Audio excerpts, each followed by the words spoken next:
we can start. Congressman Ben Brookbaum from Real American Voice News. Yeah.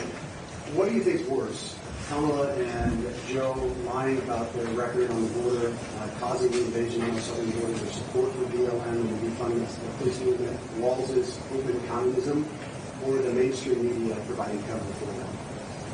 Well, look, I got to be honest with you. I think their record is abysmal.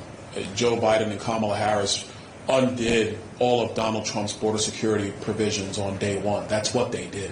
I mean, what is it now, Brian? 1,306 days ago they did this. They've not done anything to secure the southern border.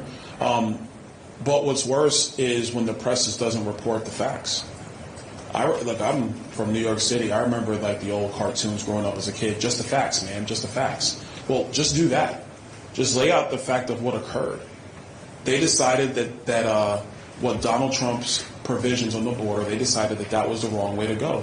What they have created is the largest humanitarian crisis in the history of our country.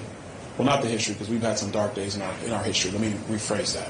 But one of the biggest ones, without a doubt.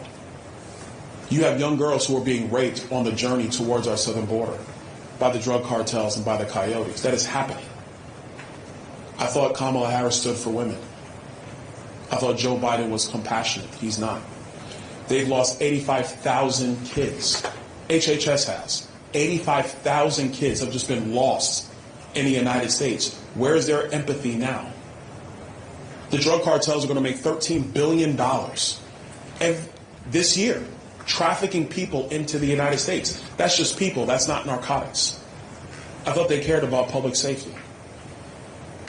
Their policy is abysmal as far as I'm concerned. It is the worst public policy in the history of our country. That is why the American people, no matter your race, no matter your income levels, are all scratching their head and either A, saying, this is nuts, I want Donald J. Trump to be the next president, or B, and this is indicative of a black woman out of Philadelphia who was on with NBC the other day, talking about inflation and talking about how who she really blames is the government. She didn't say who, she just says, I blame the federal government. And so you have two sets of people in our country, people who have looked at this situation and they've said, this is awful, I want to go a different way, or people who don't know who to blame, but they know it's awful. So we know about their agenda, but I think the thing that's more disheartening is the press doesn't want to cover it or decides to cover vibes and joy. Joy and vibes isn't to put food on the table. I don't know what to tell you. You can be happy and you can be hungry all at the same time. Joy and food. Joy does not provide security. Joy does not provide an economic vision. Joy does not provide peace on the Middle East. Go take your joy to the mullahs in Iran and see what happens to you. It doesn't work. What is required in this moment is true leadership. And we have that opportunity with Donald Trump. The New York Times, their famous slogan is democracy dies in darkness. Isn't that their slogan? Oops. Oh, is it the Washington Post? I don't know. Whichever one. What is more dark than the press, which has special protections under our Constitution, not reporting on one of the major political parties in our country and this administration and what they've done? And when I say not reporting, I know you'll say, oh, well, we did a story.